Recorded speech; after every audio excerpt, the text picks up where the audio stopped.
우리 다 같이 일어나셔서 하나님의 말씀 봉독합니다. 창세기 26장 12절에서 22절까지입니다. 이삭이 그 땅에서 농사하여 그 해에 100배나 얻었고 여호와께서 복을 주심으로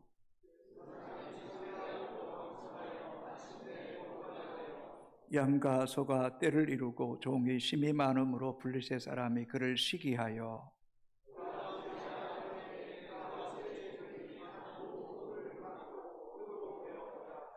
아비멜렉이 이삭에게 이르되 내가 우리보다 크게 강성한즉 우리를 떠나라.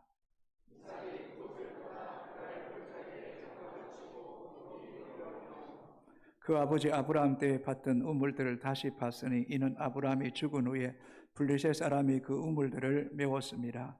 이삭이 그 우물들의 이름을 그의 아버지가 부르던 이름으로 불렀더라.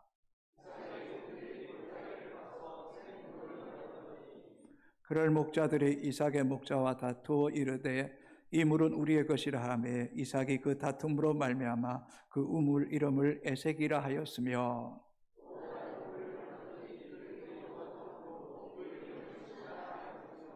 이삭이 거기서 옮겨 다른 우물을 봤더니 그들이 다투지 아니하였으므로 그 이름을 르호봇이라 하여 이르되 이제는 여호와께서 우리를 위하여 넓게 하셨으니 이 땅에서 우리가 번성하리로다 하였더라. 아멘.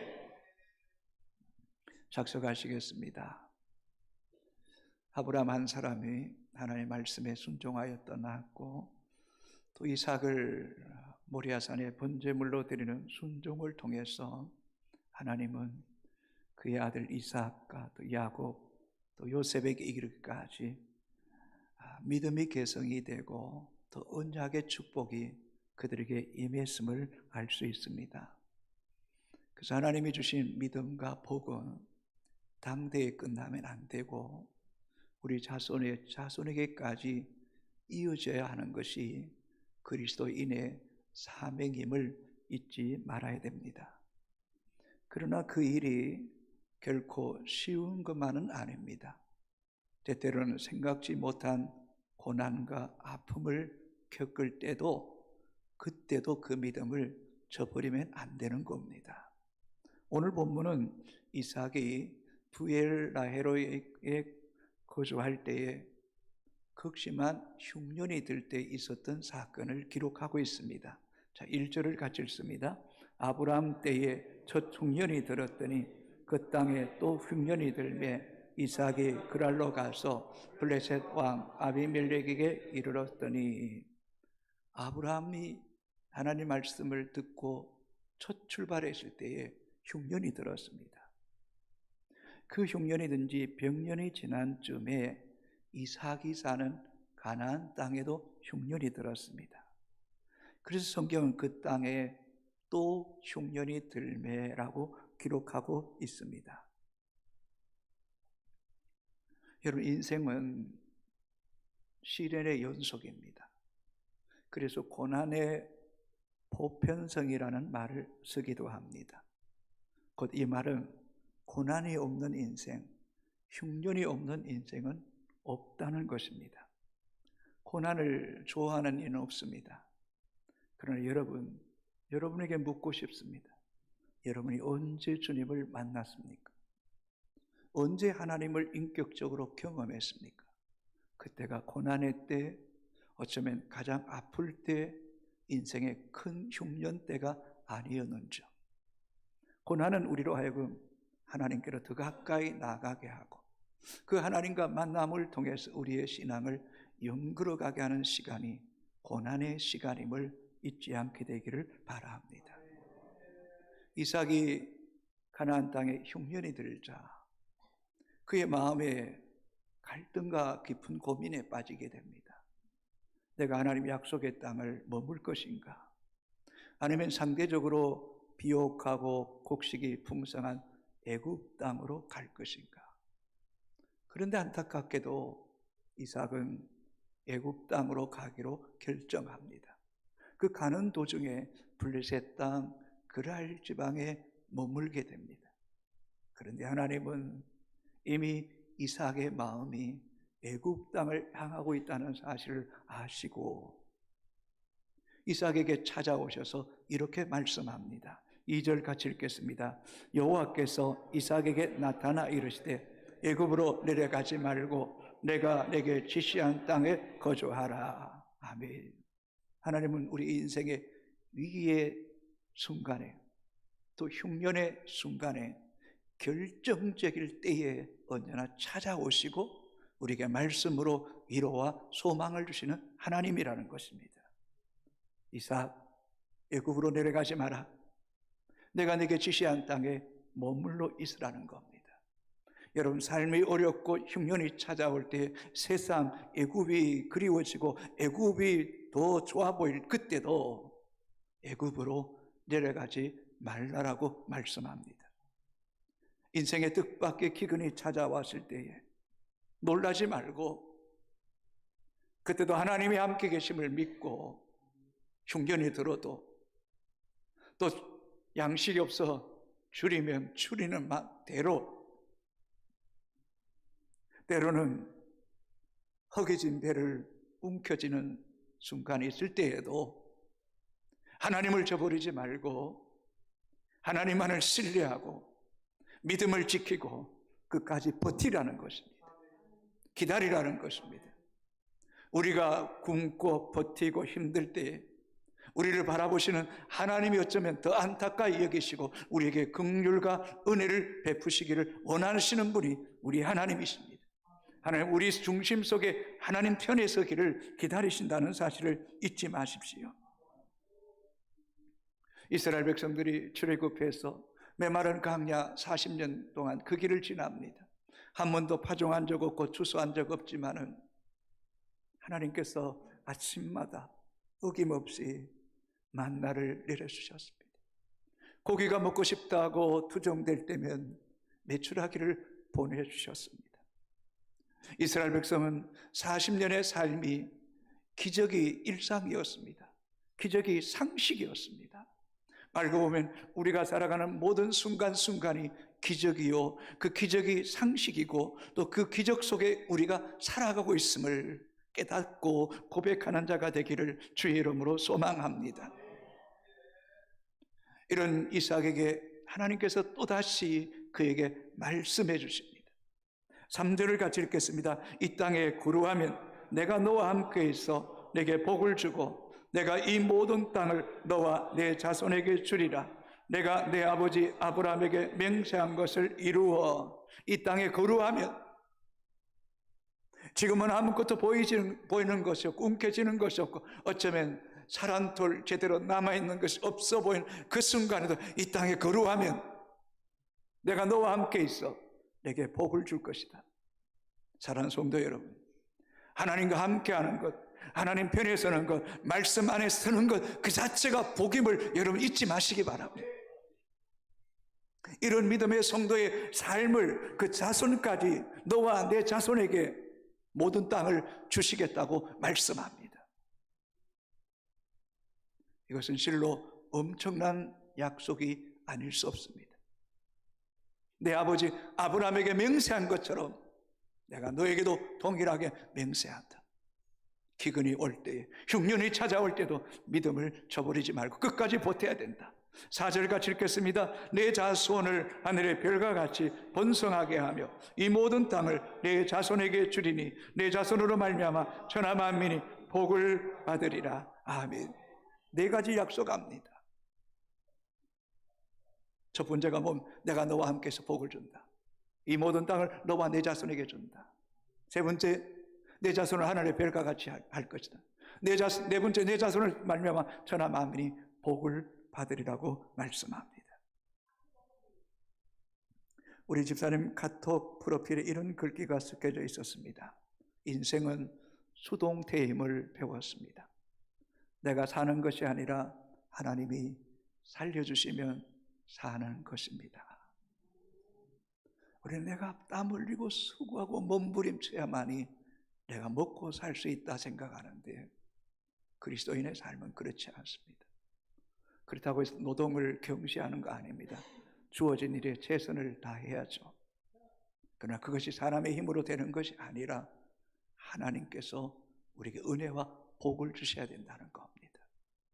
내가 건강할 때 내 힘으로 살아가는 것 같지만 내가 병들었을 때, 두 다리로 일어설 힘이 없을 때, 내 손을 들어서 숟가락으로 음식을 먹을 수 없을 그때에 내 인생 내 힘으로 사는 것이 아니라 하나님이 살려주시니까 내가 사는 것이구나 라고 깨닫게 됩니다. 하나님 주신 복도 마찬가지입니다. 내가 움켜짐으로 얻어지는 것이 아니라 하나님이 주셔야 되는 것입니다. 어떻게 하나님께서 이렇게 아브라함에게 하셨던 약속을 이삭에게 동일하게 약속하실까요? 5절을 같이 읽겠습니다. 시작. 이는 아브라함이 내 말을 순종하고 내 명령과 내 계명과 내 율례와 내 법도를 지켰습니다 하시니라. 아멘. 아브라함이 내 말을 들었다, 순종했다, 내 명령과 내 계명과 내 율례와 법도를 지켰다. 그래서 너에게도 내가 함께한다, 복을 준다, 네 자손이 이 땅을 차지할 것이다. 하나님께서 아브라함의 믿음, 또 아브라함과의 언약이 이삭에게 고스란히 물려줄 것이라는 약속을 그 아들 이삭에게 다시 한 번 더 확인시켜 주시는 것입니다. 그래서 6절에 이삭이 글 아래 머물게 됩니다. 같이 읽습니다. 이삭이 글 아래 거주하였더니 애굽으로 내려가지 않았습니다. 여러분, 보통 흉년이었으면 애굽으로 내려갈 생각했겠습니까? 너무너무 힘든 흉년이었기에 이삭이 애굽으로 갈 생각했지만 하나님께서 가지 마라, 내가 너의 인생, 너의 가문, 너의 자손을 내가 책임진다, 머물러 하고 말할 때 이삭이 그 아래 거주했습니다. 이런 순종함이 얼마나 귀한지 보세요. 아브라함의 순종, 떠나는 순종, 제물로 아들을 드리는 순종, 또 아버지의 결박 앞에 순종하는 이삭, 칼을 들어 아들을 잡으라 할 때도 순종했고, 또 애굽 땅으로 가려고 가지 말라고 말할 때 가지 않고 그 아래 머무는 이삭의 순종이 얼마나 아름다운지. 오늘 한국교회 안에 예배도 있습니다. 제물도 드립니다. 기도도 있습니다. 찬양도 있습니다. 그러나 내면 깊은 곳에 보면 하나님에 대한 순종이 너무너무 결여되어 있습니다. 하나님은 하나님 백성들의 그 중심을 보실 때에 순종의 믿음을 귀하게 보신다는 것, 그 잊지 말아야 돼요. 우리가 잘 아는 사무엘상 15장 22절 세 번역입니다. 사무엘이 나무랬다. 주께서 어느 것을 더 좋아하시겠습니까? 주의 말씀에 순종하는 것이겠습니까? 아니면 번제나 한목제를 드리는 것이겠습니까? 잘 들으십시오. 순종이 제사보다 낫고 말씀을 따르는 것이 순양의 기름보다 낫습니다. 순종이 제사보다 낫습니다. 현대인 성경에 보면 순종하지 않는 것은 점치는 죄와 같고, 말씀을 따르지 않는 것은 사신 우상에게 절하는 것과 같다. 여러분, 이 말씀을 한번 되새김질해 보세요. 점치는 죄와 같고 우상에게 절하는 것 같다면 그건 저주의 길이에요. 파멸의 길이에요. 왜 이 땅에 고통과 저주와 가시와 은근키가 생겼습니까? 아담과 하와가 하나님 말씀을 불순종했기 때문이 아닙니까? 조심스럽게 말합니다. 불순종할수록 고통이 옵니다. 저주가 옵니다. 내 인생에 가시, 아픔과 상처가 자꾸 찌릅니다. 은근히 이 말은 내 삶이 점점 황폐해지고 메말라진다는 것입니다. 그러나 하나님 말씀에 순종하면 내 삶의 고통과 저주와 가시와 은근기가 사라지고 하나님께서 우리의 삶을 순적히 인도해 주시는 은혜가 있게 될 거예요. 여러분, 족장을 이야기할 때 아브라함, 이삭, 야곱, 요셉을 말합니다. 특별히 야곱은 참 인간적이었어요. 그래서 130세 험악한 세월을 보내노라고 고백하잖아요. 그 반면에 이삭은 참 순종하는 사람이었어요. 그리고 이삭은 아주 순탄했어요.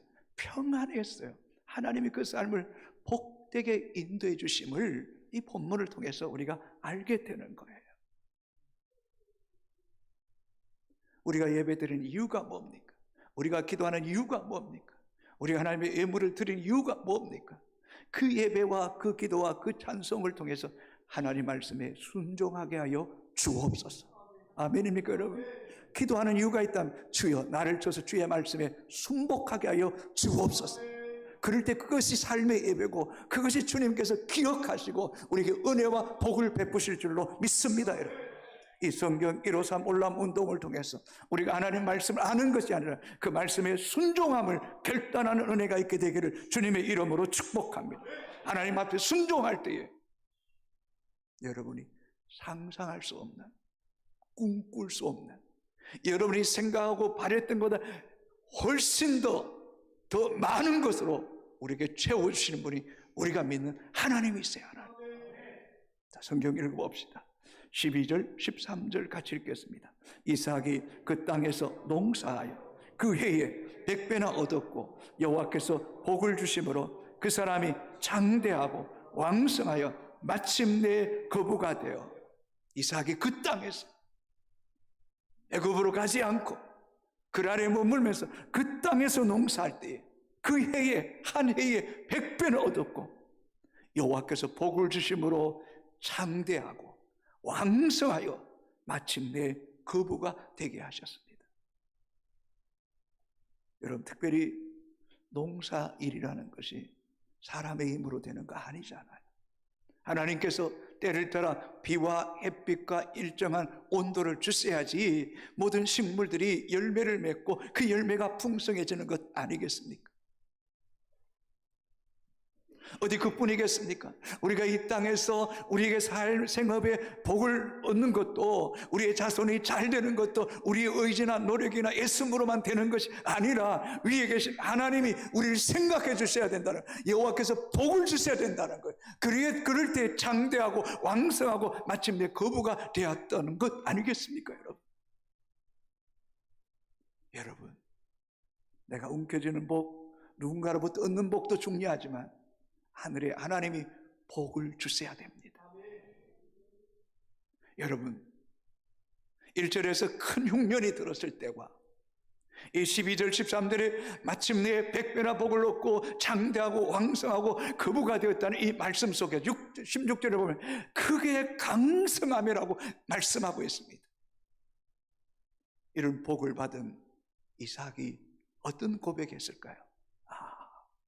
하나님이 가난하게도 하시고 부하게도 하시는 분이 하나님이네. 한나가 그렇게 자식 없어서 기도하여 사무엘을 얻은 후에 하나님 앞에 사무엘상 2장에 가난하게도 하시고 부하게도 하시는 분이 하나님이고 낮추기도 하시고 높이기도 하시는 분이 하나님이시고 살리기도 하시고 죽이기도 하시는 분도 하나님이시고 구름더미 같은 인생을 높이 되사 기족같이 높은 곳에 앉게 하시는 분도 하나님이시다. 하나님. 아멘입니까 여러분? 하나님께 우리의 삶이 달려져 있다는 것, 이게 분명한 성도는 하나님께 승부를 걸어야죠. 신명기 28장 1절을 같이 읽습니다. 내가 내 하나님 여호와의 말씀을 삼가 듣고 내가 오늘 내게 명령하는 그 모든 명령을 지켜가면 내 하나님 여호와께서 너를 세계 모든 민족 위에 뛰어나게 하실 것이라. 아멘. 신명기서에 보면 여러분, 내가 하늘과 땅과 천지를 불러서 증거를 삼노니 너희가 생명과 사망, 복과 저주가 있는데 어느 것을 택하? 여호와를 선택하는 백성이 복이 있다. 여러분, 세계 지도를 보십시오. 하늘과 땅을 하나님께 증거로 삼는데 여호와를 경외하는 민족이 복을 받는다는 것, 역사가 여러분 우리에게 가르쳐주고 있지 않습니까? 뭐라고요? 지켜 행하며 내가 너를 세계 모든 민족 위에 뛰어나게 하실 것이다. 우리 솔직히 물어봅시다.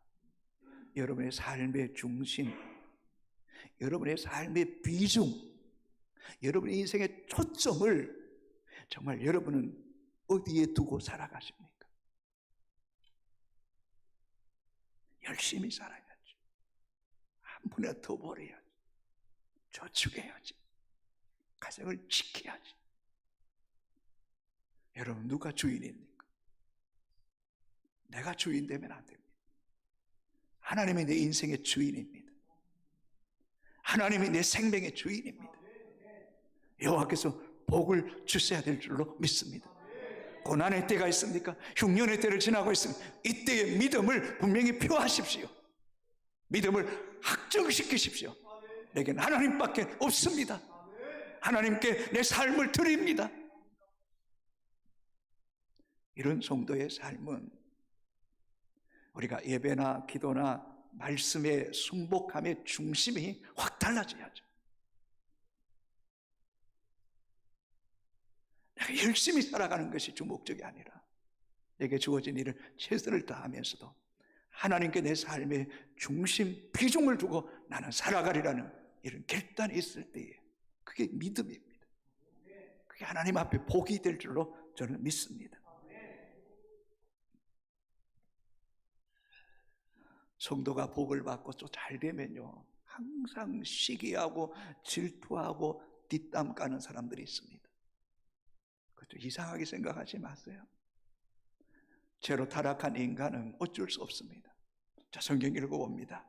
26장 14절 15절 같이 읽겠습니다.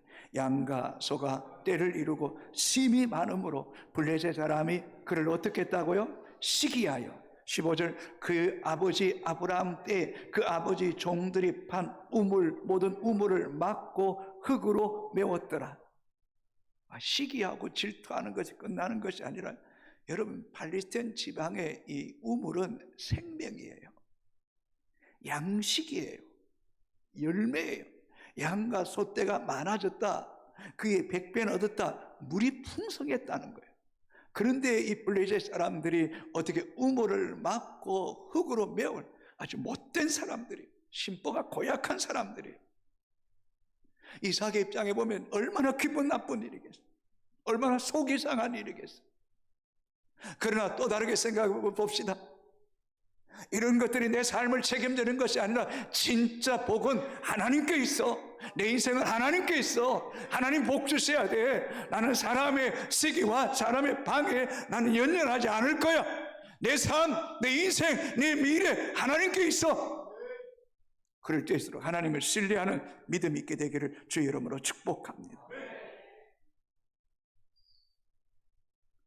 여러분,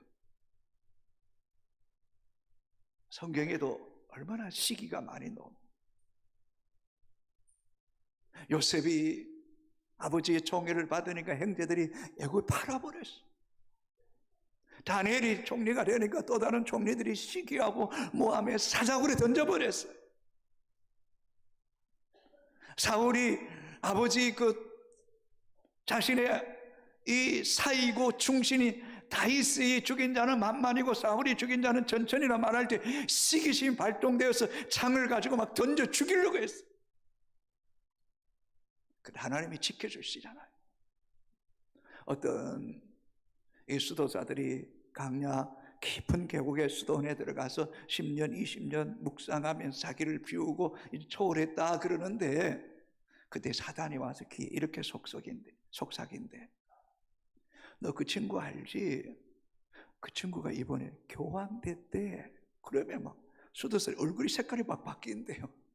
그렇게 수도원 생활에도 누군가 잘 됐다면 그 시기하는 거죠. 그러나 그 하나님 기뻐하지 않아요. 영적으로 내게 유익하지 않아요. 여러분, 하나님이 섭리와 하나님 주권을 인정하고 존중할 줄 아는 마음이 넓은 하나님의 사람들이 되기를 주님의 이름으로 축복합니다. 자, 16절 17절 같이 읽겠습니다. 아비멜렉이 이삭에게 이르되 네가 우리보다 크게 강성한즉 우리를 떠나라. 이삭이 그곳을 떠나 그랄 골짜기에 장막을 치고 거기 거루하며. 여러분 한번 보세요. 성경 쭉 이렇게 생각해 봅시다. 2절에 이삭이 100배나 복을 받고 창대하고 왕성하고 거부가 되고, 또 앞절에 양과 소떼가 많아지고, 오늘 16절에 보니까 이 아비멜렉이 누구냐 하면 애굽의 왕을 이야기해 바로를 이야기하는 것처럼 블레셋 왕의 어떤 존칭이 아비멜렉이, 왕이 이삭에게 찾아와서 당신이 크게 강성했으니 우리 떠나라. 이삭이 대항하지 않아요. 조용히 그곳을 떠나 그랄 골짜기에 장막을 치고 거기 거루하면서 또 우물을 파는데, 이상하죠. 이삭이 파면 우물이 나와요. 하나님이 복을 주신 거죠. 또 다퉈요. 그래서 그 땅의 이름을 에색이라고 불렀어요. 또 다른 우물을 파되 또 주세요. 또 다퉜어요. 신나라 그랬어요. 자, 성경 읽어봅니다. 20절 21절 같이 읽겠습니다. 그랄 목자들이 이삭의 목자와 다투어 이르되 이 물은 우리의 것이라 하며 이삭이 그 다툼으로 말미암아 그 우물 이름을 에색이라 하였으며, 또 다른 우물을 팠더니 그들이 또 다툼으로 그 이름을 신나라 하였으며. 다투어서 이긴 게 아니에요. 떠나는 거예요. 이삭이 또요. 삼세판이란 말이 있잖아요. 더도 덜도 말고 세 판까지 안 해보자. 지금 이삭은 아버지 우물 메꿨죠. 에색, 신나 세 번째 지금 다툰 거예요. 그런데 이삭이 다 양보해요. 막 움켜쥐려 하지 않아요. 빼앗기지 않으려고 사람을 동원하고 힘을 동원하고 종들도 많았다 그러잖아요. 그렇게 하지 않아요. 다시 말합니다. 내가 움켜쥐고 내가 저축하고 내가 막 애써야지 그게 복이 아니라, 진짜 복은 하나님이 주시는 거다.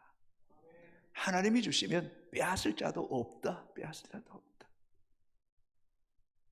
이삭은 믿음의 사람답게 다툼보다는 화평을 평화를 선택한 거예요. 온유를 선택한 거예요. 우리가 너무나 잘 아는 마태복음 5장 9절 같이 읽어볼까요? 10절 같이 읽겠습니다. 화평케 하는 자는 복이 있나니 그들이 하나님의 아들이라 일컬음을 받을 것이며, 온유한 자는 복이 있나니 그들이 땅을 기업으로 받을 것이며. 아멘. 여러분, 이보다 더 큰 은혜가 어디 있습니까? 화평케 하는 자는 복이 있나니 그들이 하나님의 아들이라 일컬음 받을. 하나님의 아들, 하나님의 자녀, 하나님이 책임져 주시지 않겠어요? 온유한 자 복이 있나니 그들이 땅을 기업으로 받겠대요. 이 모든 땅을 너와 내 자손에게 줄 것이다. 어떤 사람?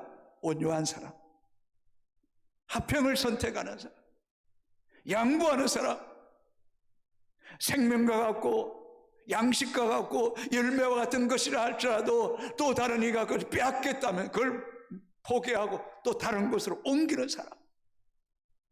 하나님께서 또 다른 것을 주실 거야. 하나님이 주시면 돼. 이런 믿음 가질 수 없을까요? 빼앗기면 뭐 주지 뭐. 또 하나님이 주실 거야. 난 하나님 주신 복 받기를 원해. 그럴 때 하나님께서 22절에 이렇게 축복합니다. 같이 읽습니다. 이삭이 거기서 옮겨 다른 우물을 봤더니 그들이 다투지 아니하였으므로 그 이름을 르호봇이라 하여 이르되 이제는 여호와께서 우리를 위하여 넓게 하셨으니 이 땅에서 우리가 번성하리로다 하였더라. 아멘. 아멘. 우리 하나님 얼마나 통이 크신 분인지. 우리 하나님 째째하신 분 아니에요. 옹졸하신 분이 아니에요. 세계가 다 주의 것이잖아요. 아멘. 모든 것 주인이 우리 주님이시잖아요. 이삭이 거기서 옮겨. 이 히브리라는 말은요, 강 건너온 자들이에요. 이 히브리라는 말은 외국인 나그네라는 뜻이에요. 여러분, 때는 내 삶의 모든 이 직장이나 물질의 원천이 끊겨진다 할지라도 여러분, 우리 안에 그런 믿음이 있어야죠. 하나님 또 다른 길 준비하실 거야. 하나님의 계획이 더 크실 거야. 기도해보자. 하나님이 어떻게 인도하실지 나는 기대가 돼. 난 그분을 신뢰해. 아무것도 보이지 않아도 괜찮아. 난 그분의 선하심과 그분의 인자하심은 영원함을 나는 믿어. 이런 믿어. 그랬더니 르호봇을 주시는데 더 넓은 것을 주시는 거예요. 하나님이 더 큰 것 주시려고 너 내려놔라, 너 포기해라, 내가 더 큰 것 줄게. 이곳에서 내 자손이 번성하게 하리라, 번성하게 하리라. 여러분, 우리 하나님 너무나 좋으신 하나님이세요. 그리고 또다시 이삭에게 찾아와 말씀하세요. 24절 같이 읽겠습니다. 그 밤에 여호와께서 그에게 나타나 이르시되 나는 내 아버지 아브라함의 하나님이니 두려워하지 말라. 내 종 아브라함을 위하여 내가 너와 함께 있어 내게 복을 주어 내 자손이 번성하게 하리라 하신지라. 아멘. 두려워하지 마라. 두려워하지 마라. 내 종 아브라함을 위하여서. 아브라함의 그 순종, 그 헌신이 내가 기억하고 있다. 아브라함을 위해서는 이삭, 내가 너를 축복한다. 내가 너와 함께 있는 게 복이다. 동일한, 내가 너와 함께 있어 네게 복을 주어서 내 자손이 번성하게 하리라. 열왕기사 하나를 보세요. 솔로몬 왕이 하는 일이 하나님 보시기에 못됐어요. 근데 하나님이 다윗을 생각하사 솔로몬 때에 징벌하지 않으세요. 우리가 믿음으로 잘 살아야 돼요. 내가 믿음으로 바르게 살 때에 여러분 자녀가 어떤 성품이 어떻고 대학이 어떻고 직장이 어떻고 그걸 너무 연연하지 마세요. 하나님이 내가 믿음으로 살 때, 내가 하나님을 바르게 순종할 때 하나님 내 자녀들 아브라함을 위하여 이삭을 축복하지. 다윗 생각 솔로몬에게 긍휼을 베푸셨던 그 하나님이 우리 하나님이세요. 우리의 믿음이 개성되고 우리를 향한 하나님의 언약의 복이 자손들에게 계속해서 개성되는 것을 우리로 하여금 보게 하시는 은혜가 있게 되기를 주의 이름으로 축복합니다. 말씀을 정리합시다. 여러분 보세요. 저를 보세요. 믿음의 사람에게 반드시 고난이 있습니다. 그렇잖아요. 아브라함에게도 고난이 있고 이삭에게 고난이 있고 야곱도 험악한 요셉도 팔려간 고난이 있습니다. 그때도 흔들리지 맙시다. 움켜진 굶주린 배를 부여잡고라도 하나님밖에 없습니다. 제가 신학하기 전에 오살리 기도원 가서 3일 동안 단식해서 물 한 모금 먹지 않고 그냥 하나님밖에 없습니다. 그게 은혜더라고요. 그게 복이더라고요. 여러분, 우리 시대에 많은 열매를 못 거두어도 너무 안타까워하지 마세요. 우리가 오늘 믿음의 발자취를 남기면 심은 대로 거둡니다. 더 많은 것 주실 거예요. 그리고 온유한 사람 됐어요. 이렇게 목회하면서 자꾸 다투고 헬기 부리고 그 다 백해무익한 거예요. 평화를 선택하고 온유하고 하평케 하고 덕을 세우고 웬만하면 양보하고 그렇게 하라고 하나님이 또 다른 것으로 채워주실 거라는 믿는 믿음 안에 살아가는 영적인 이 마음의 넓음과 포용성이 더 커지는 그런 효성의 가족들이 되었어. 하나님 여러분 때문에 여러분 자손이 복을 받고 교회가 복을 받고 민족이 복을 받는 이 은혜가 있게 되기를 바랍니다. 이게 기복신앙이 아니에요. 기복은 맹목적인 복을 이야기. 우리는 하나님 말씀 안에서 약속의 복을 받아 누리게 되기를 주님의 이름으로 축복합니다.